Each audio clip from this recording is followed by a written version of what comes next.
주의 영광 모든 어둠 물리치네. 누구도 주 앞에 다가설 수 없네. 주의 거룩한 보좌 앞에 오직 주의 보혈 주의 긍휼을 의지하여 나가리. 왕 되신 주 앞에 나 경배합니다. 주님만 찬양받으라 나가시니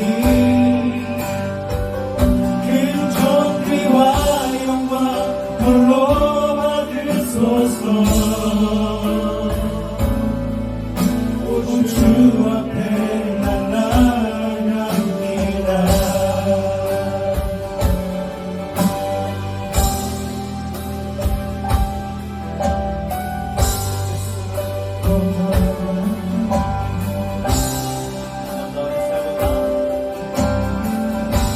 햇살보다 밝게 빛나는 주의 영광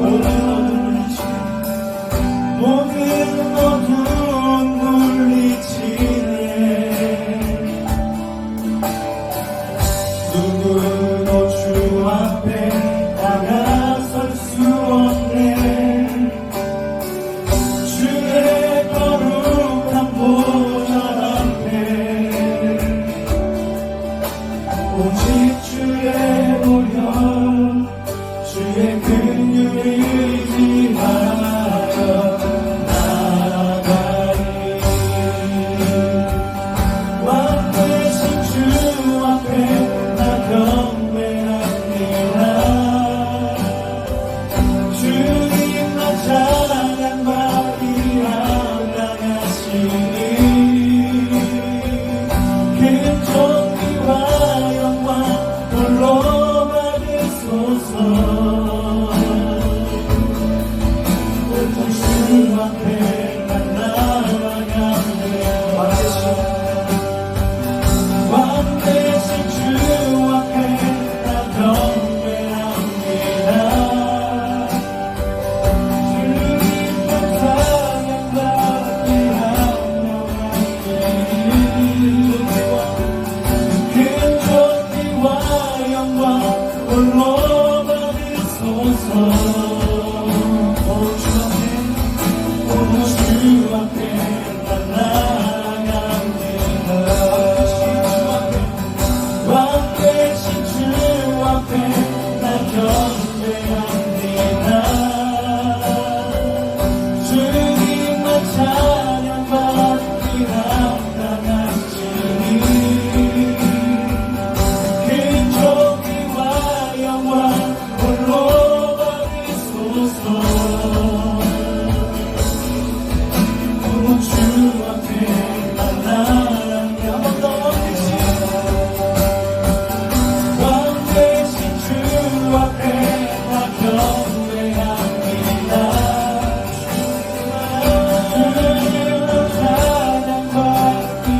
우리 주 예수 그리스도께서 죽음을 이기시고 사흘 만에 부활하셨습니다. 할렐루야! 우리를 살리시러 이 땅에 오신 예수 그리스도. 아무런 죄가 없으신 예수님께서는 우리 죄를 위하여 죽으셨습니다. 날 때부터 죄인인 우리가 이제 죄를 지어서 죄인인 것이 아니라 죄인이기 때문에 죄를 지으며 사는 것입니다.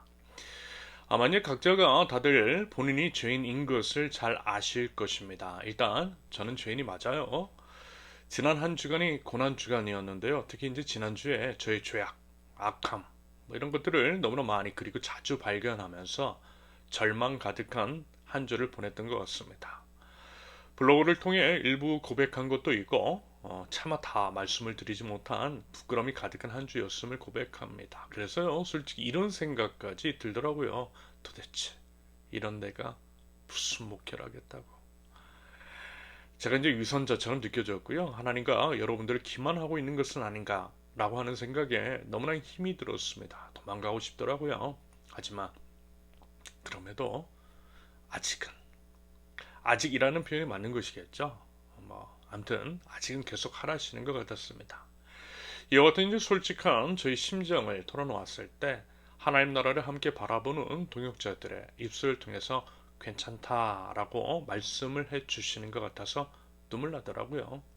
그럼에도 괜찮다고, 그럼에도 쓰신다고, 제 어떠함이 아니라 하나님의 뜻, 하나님의 능력으로 인하여 쓰신다라고 하신 주님, 그 사랑과 은혜로 겨우 한 걸음 한 걸음 떼어 나가고 있습니다. 그러면서 이제 새삼 다시 한번 확인을 하게 됩니다. 우리가 걷는 이 길, 우리의 힘이 아닌 주님의 은혜와 사랑, 그 능력으로 걷는 것이라는 것을 말입니다. 역시요, 예수님밖에 없어요. 아무튼 저는 이런 저 자신을 너무 잘 압니다. 그래서 저는 제가 죄인이라는 것을 결코 부인할 수가 없어요. 하지만 어떤 사람들은 어떻게 자기가 죄인이냐고, 대체 자신이 무슨 죄를 지었느냐고, 법 없이도 사는 사람인데 라고 하는 식으로 반문할 수 있어요. 하지만 그 말 자체가 사실 죄인이라는 것을 드러내는 증거일 수 있다는 거죠. 왜냐하면 성경에서 말하는 죄의 본질은 하나님을 인정하지 않고 하나님을 거스르는 것이기 때문입니다. 여러분, 성경이 말씀하고 있는 죄의 본질은요, 하나님을 거스르는 거예요. 고작 인간의 윤리, 도덕을 어기는 정도가 아니라는 것입니다. 여러분, 모든 것은 인간이 아니라 하나님이 기준했어요. 하나님께서 어떻게 생각하시고 하나님께서 또 어떻게 판단하시느냐가 중요합니다. 그러므로 인간의 기준에서는 죄가 아닌 것도 하나님의 기준에서는 죄일 수 있다라는 거죠. 그러면서 이제 거룩하신 하나님을 인정하는 사람은 당연히 이제 자신이 죄인임을 인정할 것이고, 하나님을 거스른다라고 하는 것은, 다시 말해서 하나님의 뜻에 순종하지 않는 것은 곧 하나님을 인정하지 않는 것이니 그것이 바로 죄라는 것입니다. 성경은요, 분명하게 선언해요. 로마서 3장 23절, 모든 사람이 죄를 범하였습니다. 그래서 사람은 하나님의 영광에 못 미치는 처지에 놓였습니다. 여러분, 사람은 예외 없이 날 때부터 죄인입니다. 그리고 이제 우리는 결코 스스로를 구원할 수가 없어요. 죄삭은 오직 죽음뿐인 거죠. 죄삭은 죽음이라고, 그 법을 정하신 분이 다름 아닌 하나님이십니다. 그리고 그 법에 따라 우리 대신 죽으러 예수님께서 오신 거예요. 하나님은요, 하나님 자신이 법을 만드셨다라고 해서 그 법을 함부로 어기지 않으십니다. 하나님은 하나님께서 만드신 법도 지키시는 공의의 하나님이십니다.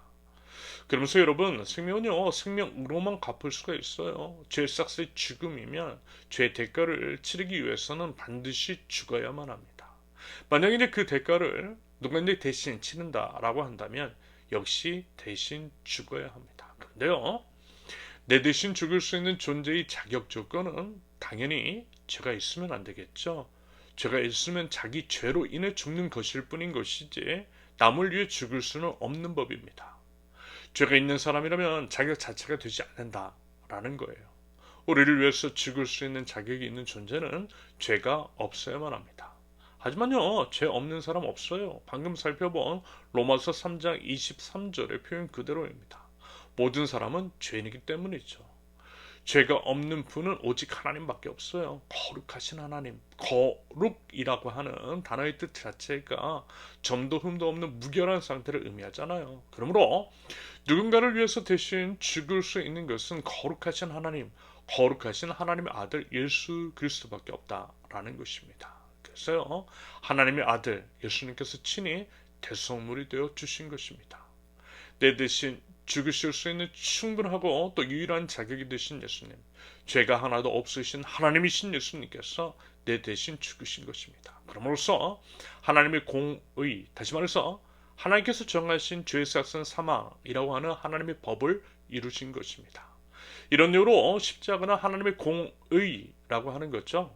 하나님은 십자가를 통해 하나님의 법을 이루신 공의의 하나님이십니다. 아울러요, 십자가는 하나님의 사랑입니다. 자기 아들을 내어주신 아버지 하나님의 사랑. 제가 이제 카톡방에 다리라고 하는 영상을 하나 보내드렸는데요.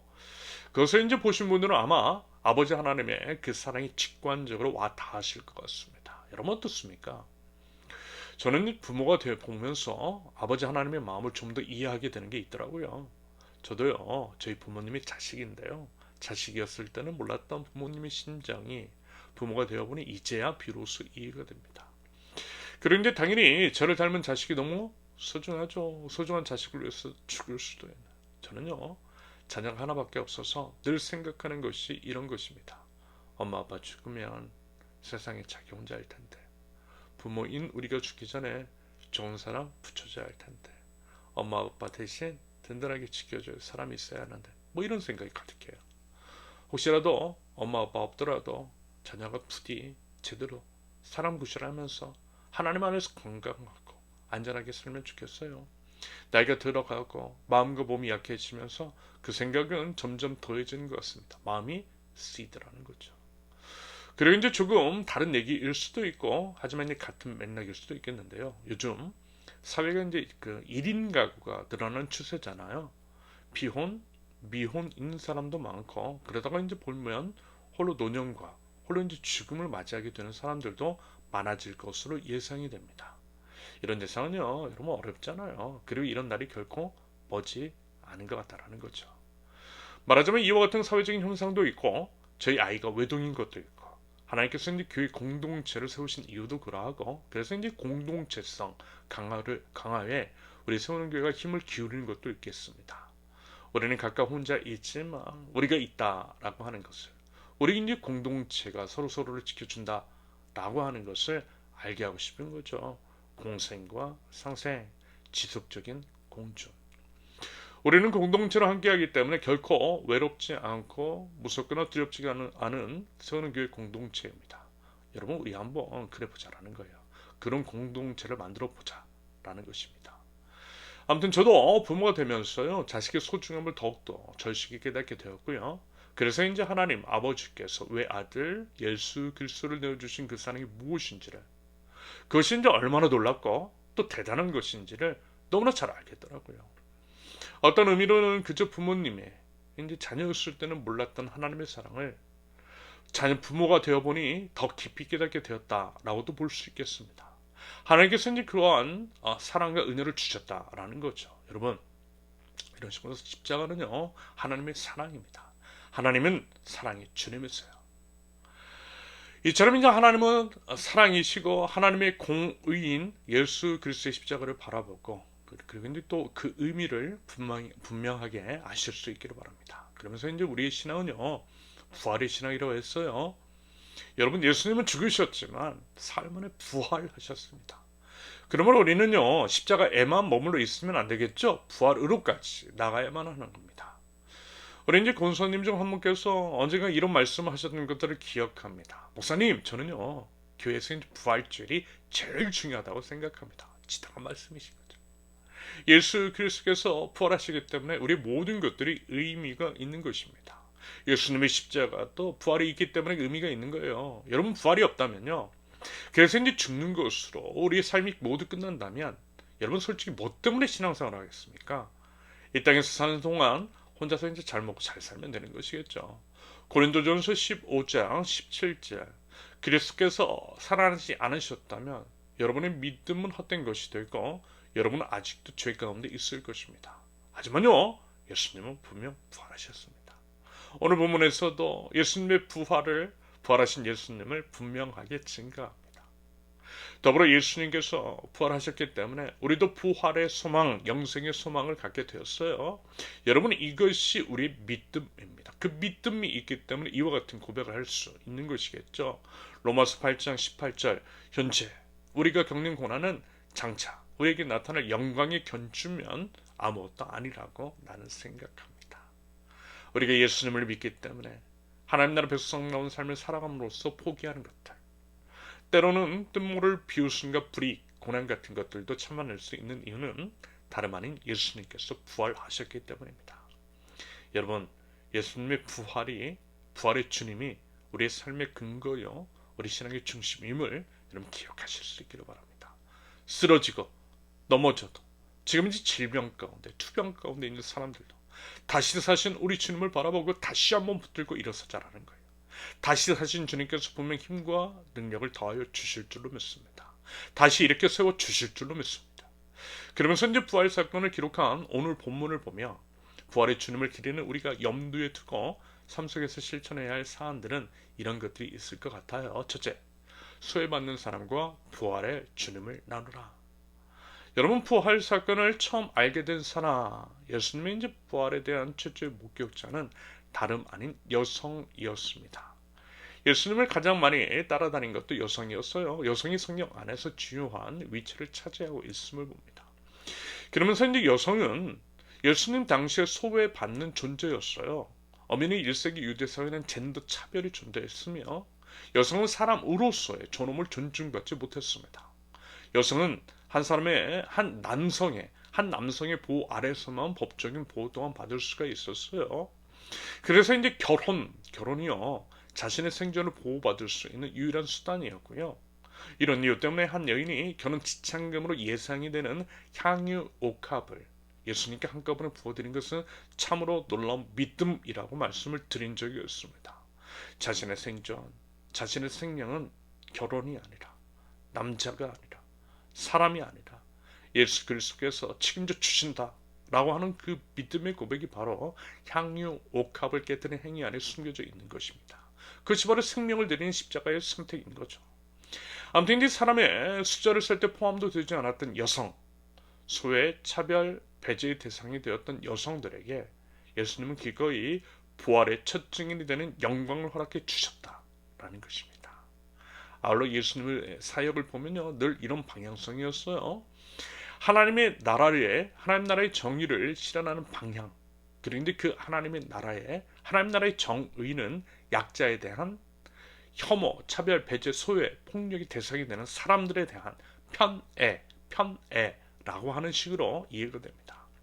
그들을 편애하심으로써 그들을 사람 대우해 주시고 사람으로서의 마땅한 존엄, 그들의 이제 생존권, 생명을 지켜주셨습니다. 그것은 예수님의 공생애 안에서 뚜렷하게 드러나는 증거요, 부활 사건에서도 명확하게 확인할 수 있는 사안입니다. 그러므로 부활의 주님을 믿고 따르는 부활의 증인인 우리 하나님 나라 백성들이 해야 할 것은 명확합니다. 우리 예수님께서 이제 그러하셨던 것처럼 이 땅에 이제 소외된 사람들을 살피고 그들의 삶을 들여다보고 그들의 인간으로서의 존엄을 지켜주는 방향성 안에서의 일들을 해야 한다라는 것이겠죠. 그리고 그들이 주님의 부활을 삶 속에서 경험할 수 있도록 인도해야 한다라는 것입니다. 어둠에서 빛으로 사람보다 못한 삶의 처지에서 사람다운 삶을 살아갈 수 있도록 도와주고 소외된 사람들의 곁을 지켜주는 것이 맞지 않겠느냐라는 거죠. 이 메시지는 고난을 당하시고 십자가에 죽으신 예수님을 묵상하는 고난 주간에 드렸던 메시지와 일치합니다. 하나님 사랑은 이웃 사랑으로 이어지고 이러한 하나님 나라 원리를 이해하는 사람이라면 예수님 십자가, 이 고난에 동참하는 것이 이웃의 고난에 동참하는 것임을 알고 또 실천해야 한다라는 거죠. 그러면서 이제 고난이라고 하는 그것은 개인적인 것과 사회적인 것으로 나뉘어 줄 수 있겠어요. 개인적인 것은 개인의 질병이라든지 어떤 상실에 의한 슬픔과 고통일 수 있겠습니다. 그런 것들이 있는데 그와 같은 것들이라면 마음으로 물질로 함께할 수 있을 것 같아요. 말과 혀로만이 아니라 행함과 진실함으로 사랑하면 될 것입니다. 우리 공동체 안에 아니면 이제 우리와 연결된 누군가를 그렇게 돕고 지원하고 함께 할 수 있다는 거죠. 특별히 이제 이번 주에는 경기 남부 지역 IPF 간사님들을 만나서 이제 그분들에게 이제 식사도 대접하고 이제 선물도 드리면서 우리 세운교회가 응원하고 있다고 하는 것을 전달하는 시간을 마련했습니다.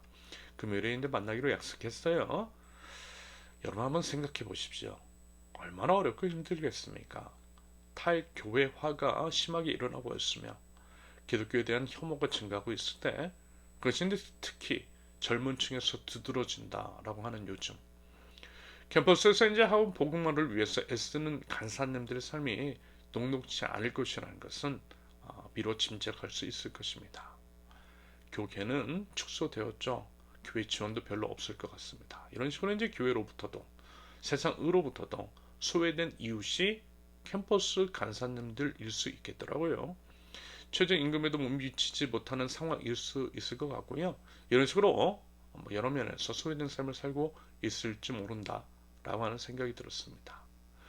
그리고 이제 이것이 말하자면 예수님의 복음을 위해서 당하는 고난일 수 있다는 거죠. 그런다고 할 때 마치 우리 교회 안에 IVF 간사님들이 있고 간사님을 통해 다른 간사님들과 연결이 될 수 있으니 이렇게 이제 만남을 가져가고 기회가 된다면 지속적으로 함께하면서 예수 그리스도를 위한 고난에 우리도 이제 동참을 하는 거죠. 그러면 아주 조금이나마 도움이 될 수 있지 않을까, 힘을 낼 수 있지 않을까라는 생각을 해보았던 것입니다. 물론 이제 우리 공동체 내에 그리고 이제 공동체와 연결된 어려움을 겪고 있는 사람들에 대해서는 교련의 대표해서 제가 이제 찾아가고 만나고 또 지원하려고 합니다. 저는요, 우리 이제 성원교회가 여러 이제 소외된 상황과 환경 가운데 있는 분들, 특히 이제 다른 교회나 기관, 사역자들에게 있어서 말하자면 이제 저수지와 같은 역할을 하면 좋겠다라는 생각이 있어요. 동생과 상세, 지속적인 공존. 한편 이와 같이 개인적인 일로 인한 고난, 개인의 소외 같은 것들이 있는가 하면 사회 구조적인 문제로 인한 고난과 소외 같은 것이 있을 수 있어요. 사회적 참사, 우리 사회 안에 엄연히 존재하는 구조 악에 의한 희생자들, 여러분 얼마나 비참한 일들이 우리 사회 안에 많다는 거예요. 그러면서 이제 법적인, 제도적인 소외를 당하고 있는 사람들, 어디 한 군데 하소연할 수 없는 사람들, 이분들과도 함께 연대하면서 우리가 구체적으로 도울 수 있는 부분들을 도와야겠죠. 법제화하고 그것을 위한 정치적인 의견도 바르게 행사할 수 있다고 봅니다. 이런 의미에서 다가오는 총선도 책임감 있게 임하는 것이 하나님 나라 백성으로서 마땅한 태도일 것입니다. 여러분, 자선은 칭찬할 만한 것이다. 하지만 자선을 필요하게 만드는 사회 환경의 경제적 불의를 간과해서는 안 된다라고 하는 마틴 루터 킹의 말을 기억하십시오. 이런 것들이 여러분 하나님 나라의 정신인 것이고요. 하나님 나라를 현재화하는 일이라는 말씀입니다. 아무튼 이런 식으로 개인적으로든 사회 구조적으로든 고통, 아픔, 소외를 당하고 있는 이들의 문제를 제거하는데 우리 함께 노력하자라는 거예요. 그러므로써 그들이 이제 마치 죽는 것과 같은 그들의 이제 비참한 삶에서 살아 숨쉴 수 있는 삶으로의 전날을 함께 꾀하는 것이 부활의 주님을, 여성을 부활의 첫 영광스러운 첫 증인으로 삼아주신 예수님의 뜻을 기리는 하나의 길일 수 있겠습니다. 둘째, 부활의 주님을 믿음으로 증거하라. 오늘 본문을 보면 예수님의 부활에 대해 전해드리는 사람들의 반응이 묘사되어 한마디로 사람들은 한결같이 믿지를 못했어요. 거의 대부분 그랬습니다. 사실 당연한 거죠. 사람이 어떻게 해요? 죽었는데 다시 살 수 있겠느냐라는 것입니다. 인간의 이성으로는 결코 납득이 되지 않는 것이 부활 사건입니다. 하지만요, 결국에는 믿었어요. 예수님께서 부활하신 것을 보여주셨기 때문입니다. 그러면서 예수님께서는 믿음이 없고 마음이 무딘 것을 꾸짖으셨다라고 해요. 보지 않고도 믿는 것이 귀하다라고 하는 것이겠죠. 결국은 믿음입니다. 믿음이 우리에게 필요한 거죠. 이해가 되지 않는 것도 믿으면 이해가 됩니다. 이해가 먼저가 아니라 믿음이 먼저예요. 그러면서 우리는 이 명제를 다시 한번 되새길 필요가 있어요. 우리가 이해할 수 있는 하나님이시라면 그분은 하나님이실 리가 없다. 우리가 이해할 수 있는 하나님이시라면 그분은 하나님이실 리가 없다. 여러분 당연한 말이라고 그랬잖아요. 하물며 사람도 온전한 이해가 불가능한데 온전한 이해가 가능한 하나님이라면 그게 과연 하나님일 수 있겠느냐라는 거죠. 만들어진 신, 내가 만든 가짜 신이기 때문에 이해가 가능합니다. 여러분 하나님을 하나님으로 인정하면, 다시 말해서 우리의 인간의 이성의 범죄를 뛰어넘는 하나님이심을 믿는다면 여러분 인간으로서는 불가능하고, 그래서 납득이 되지 않는 부활도 이해가 돼요. 하나님은 하나님이시기 때문에 충분히 하실 수 있거든요. 죽은 사람도 다시 살리실 수 있는 전지전능하신 하나님이십니다. 그러므로 여러분 이해하려고 하지 말고 믿으실 수 있기를 바랍니다. 먼저는 믿으십시오. 하나님을 하나님으로 모시자라고 하는 의미는 바로 그런 뜻입니다. 하나님이시기 때문에 부활의 주님을 믿을 수가 있다는 거예요. 믿으면 또 이해가 되는 것입니다. 그리고 분명하게 말씀하고 계세요. 부활의 주님께서는 15절의 말씀처럼 만민에게 복음을 전파하라고, 만민에게 복음을 전파하라고 하셨습니다. 그 예수님을 전해야 한다는 거예요. 하나님의 아들 예수 그리스도, 우리를 구하기 위해 성육신하신 하나님, 이 땅에 오셔서 우리 죄를 위해서 죽으신 예수 그리스도, 죽으셨을 뿐만이 아니라 사망 권세 다 이기시고 사흘 만에 부활하신 예수님을 증거하라는 거예요. 이것이 바로 우리 믿는 자들에게 부여된 사명이라는 것입니다. 그러면서 이제 그것은 비단 입술로만 증거하라는 것은 아니겠죠. 이것은 입술로 증거하지 말라는 이야기도 아니고 입술로 증거하는 것을 폄훼하는 것도 아닙니다. 오히려 이 말의 의미는 삶으로도, 입술로도 삶으로도 증거하는 거예요. 믿는 자답게 삶으로써, 믿는 자의 삶의 선택을 해나감으로써 말입니다. 이 땅의 전부인 것이냐, 이 땅의 이 세상의 것에만 목숨을 거는 것이 아니라 영원한 하나님의 나라를 바라보고 영원한 하나님 나라 백성다운 부활의 주님을 믿는 믿음의 선택을 하라는 말씀인 거죠. 여러분 짐 엘리엇 선교사의 말을 잘 아시잖아요. 영원한 것을 위해 영원하지 않은 것을 포기하는 것은 결코 어리석은 짓이 아니다. 영원한 것을 위해 영원하지 않은 것을 포기하는 것은 결코 어리석은 짓이 아니다. 최근 이런 고백을 하는 분의 이야기를 들었습니다. 근데 들어보니까요, 너무 답답하실 것 같은 거예요. 자세한 것은 말씀 못 드리겠지만 요는 이런 겁니다. 업계에서 자신만 빼고는 다들 이제 요행수를 쓰더래요. 분명히 이제 소비자 입장에서는 결코 좋은 것이 아니고 미래 분명한 해가 되는 것이지만 당장에는 좋은 성과를 내보일 수 있으니 동정업계에서 일하는 자들이 당장의 수입만을 바라고 그런 것들을 선택할 수밖에 없는 요행수를 부리더래요. 그렇게 유혹하더래요. 분명한 비리이고 부정이고 불법인 것을 말입니다. 그러면서 이제 본인처럼 정직하게 도리를 지키며 하는 것이 점점 어려워지고 삶이 생기가 위태로워질 지경에까지 이르더라는 것입니다. 소비자들도 걱정이 되지만 한편으로는 이제 본인의 생계도 막막해지는 그런 참담한 현실을 마주하면서 어찌할 바를 모르시더라는 거죠. 여러분 이런 경우에 우리는 과연 어떻게 해야 할까요? 당사자가 아니고서는 그 힘듦을 온전히 알 수가 없는 이 상황. 하지만 언제든 비슷한 맥락의 불이익에 직면할 수 있는 우리 모두입니다. 만약에 우리가 이제 하나님 나라 백성답게 산다라고 한다면 말입니다. 그러면서 이 사회가 하나님 나라에 멀어지면 멀어질수록 이런 현상은 도드라질 수밖에 없다라는 거죠. 여러분 이게 참 어려운 문제입니다. 하나님 나라 백성다운 선택을 하면 소리 잘 돼야 될 텐데, 그러면 좋을 텐데, 쉽게 얘기해서 먹고살아야 할 텐데, 아니 그 정도가 아니라 넉넉해지고 풍족해지고 흘러 넘쳐야 하는데 그것이 아닌 경우들이 있더라는 거죠. 오히려 실패하는 경우들이 적지 않더라는 것입니다. 말하자면 이것이 신앙의 딜레마인 거죠. 그래서 이 부분은 믿음의 영역이라 할 수 있겠어요. 믿음이 있어야 이 길을 걸어갈 수가 있고 견뎌낼 수 있고 하나님 나라 백성다운 선택해 나갈 수 있는 것 같습니다.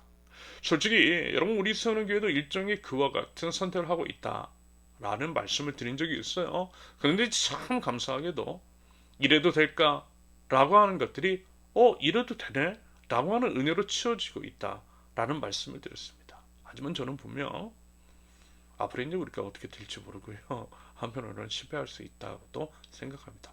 지금은 괜찮아도 나중은 아닐 수도 있어요. 우리 세우는 교회가 더 이상 나가지 못하고 걸음을 멈출 수도 있다라는 그런 각오로 걸어나가고 있습니다. 방금 말씀을 드린 것도 그러했고요. 하나님 나라 백성다운 선택을 할 때 인간의 눈에 늘 성공하는 것은 아니며 오히려 실패할 수 있다라고 하는 그 각오를 잊지 않고 있다는 것입니다. 하지만 우리는 인간의 시선이 아니라 하나님께 시선을 맞추고 사는 사람이잖아요. 인간의 눈에는 실패한 것도 하나님의 눈에는 성공일 수 있고요. 오히려 그것이 더 영광스러운 것임을 믿습니다. 그래서 그 믿음으로 걸어가 보자라는 것입니다. 여러분, 제가 말씀을 드렸죠. 지금 우리가 걸어가는 이 길이 우리 무모한 선택이 먼저는 우리 모두에게 나아가 주변 사람들에게 도전이 될 것이라고 말입니다. 그 꿈을 가지고 걸어 나가자라고 말씀을 드린 적이 있어요. 세상에 이런 교회 하나쯤 있으면 좋겠다 싶은 교회가 우리 쓰는 교회면 참 좋겠습니다. 그리고 우리가 걸어가는 그 걸음은 당연히 십자가여야만 합니다. 인간의 생각, 인간의 뜻, 인간의 그 모든 것은 십자가에 못 박고 하나님의 나라를 선택하는 십자가의 선택. 십자가 없이 부활의 영광도 없어요. 우리는 십자가 너머에 부활의 영광이 있음을 믿기에 십자가에 매달리신 예수 그리스도를 넘어 부활의 주님을 믿는 우리이기 때문에 이 걸음을 담대하게 걸어나가면 좋겠습니다. 그리고 그 걸음을 통해서 우리 부활의 주님을 힘써 증거하며 나아가는 저와 여러분들, 우리 사랑하는 새누교의 모든 권속들이 되실 수 있기를 예수님의 이름으로 축원합니다. 함께 기도합니다. 죽음을 이기시고 부활하신 영광의 주님을 찬양합니다. 십자가 죽음으로 저희 죄를 사하시고 부활하심으로 부활의 소망을 허락하신 예수 그리스도의 은혜와 하나님의 사랑이 감사드립니다. 부활의 주님, 영광의 주님을 소리 높여 찬양하며 온 땅에 힘써 주님을 증거하는 하나님 나라 백성들 저희 되게 하옵소서. 하나님은 모든 사람에게 공평하게 사랑하시는 하나님이시되 특별히 약한 자들, 소외당한 자들의 아버지 하나님이신 줄로 믿습니다. 우리 주 예수 그리스도께서 공생의 기간 동안 그러하셨듯이 예수님의 본을 따라 소외받는 자들, 약자들과 함께 더불어 부활의 기쁨을 누리되 모든 이들이 사람으로서의 존엄을 존중받고 기본적으로 누려야 할 기본권을 누릴 수 있도록 하는 구체적인 발걸음이 있게 하사 부활의 주님을 삶의 현장 속에서 말과 삶으로 증거하는 부활의 증인으로서 저희를 사용하여 주시옵소서. 그러기 위하여 이웃의 삶에 대해서 관심을 가지고 그의 삶을 들여보다 보게 하시며 말과 혀로만이 아니라 행함과 진실함으로 사랑을 실천할 줄 아는 하나님 나라 백성들 세우는 교회 공동체 되게 하옵소서. 먼저는 세우는 교회의 공동체성이 강화되게 하사 서로를 자신의 몸과 같이 사랑하게 하옵소서. 함께 형제 자매와 함께 기뻐하고 함께 울게 하시고 또 그리스도의 한 몸으로서 함께 지어져 갈 줄 아는 세우는 교회 공동체 되게 하옵소서. 그리하여 하나님 나라를 맛보아 알 수 있게 하는 하나님 나라 모델 하우스로서 아름다운 향기, 생명의 향기를 뿜어낼 줄 아는 공생과 상생, 지속적인 공정을 향하여서 함께 나아갈 줄 아는 저희 되게 하옵소서. 하나님, 4월 10일 총선을 위해서 기도합니다. 하나님께서 저에게 지혜와 분별의 영을 허락하여 주시사 어떤 진영이나 감정이나 선동에 의한 그런 것들이 맹종이 아니라 하나님 나라 가치라고 하는 분명한 기준으로 냉정하게 각 후보 및 정당들을 살펴보고 기도로서 준비하고 또 투표하는 심로서의 성숙함, 하나님 나라 백성다운 성숙함이 있는 저희 되게 하옵소서. 하나님, 이 나라 이 가운데에 하나님의 통치가 임하는 하나님 나라가 세워지게 하시사 하나님의 형상을 따라 짐을 받은 모든 사람들이 차별 없이 공평하게 모두가 존중받고 서로를 지켜주는 아름다운 조국 대한민국, 사자와 어린 양이 함께 뛰어노는 아름다운 하나님의 나라가 이 땅 가운데에 임할 수 있도록 은혜의 은혜를 더하여 주시옵소서. 하나님, 지금 병상 가운데 누워있는 자들 하나님 불쌍히 여겨주시고 치료 회복시켜 주셔서 다시 사신 부활의 주님의 능력, 회복의 능력을 경험하게 하여 주옵소서. 저희 믿음의 공동체, 사랑하는 공동체는 사랑과 믿음으로 강구하게 하사 하나님, 저희 강구에 하나님 응답하여 주시옵소서. 아울러서 믿음의 선택으로 인해서 고난을 당하고 절망 가운데 있는 자들을 우리 부활의 주님께서 힘을 주시고 만나주시사 아버지 하나님, 하나님의 선택을 온전히 끝까지 믿음 가지고 해나갈 수 있도록 하나님 힘과 용기를 더하여 주시고 도울 자와 도울 모든 것들을 우리 하나님 허락하여 주시옵소서. 이제는 우리 주 예수 그리스도의 은혜와 아버지 하나님의 극진하신 사랑과 성령님의 교통하심이 부활의 주님을 힘껏 찬양하며 부활의 주님을 말과 삶으로 증거하는 하나님의 백성들, 우리 세우는 교회 모든 권속들 위해 이제부터 영원토록 함께 하시기를 간절히 축원합니다. 아멘. 감사합니다. 모든 예배를 마쳤습니다. 부활의 주님을 온전히 드리고요. 그 주님을 기쁨으로 증거할 줄 아는 저 여러분들을 이번 한 주가 되실 수 있기를 바랍니다. 감사하고 사랑하고 축복합니다. 감사합니다.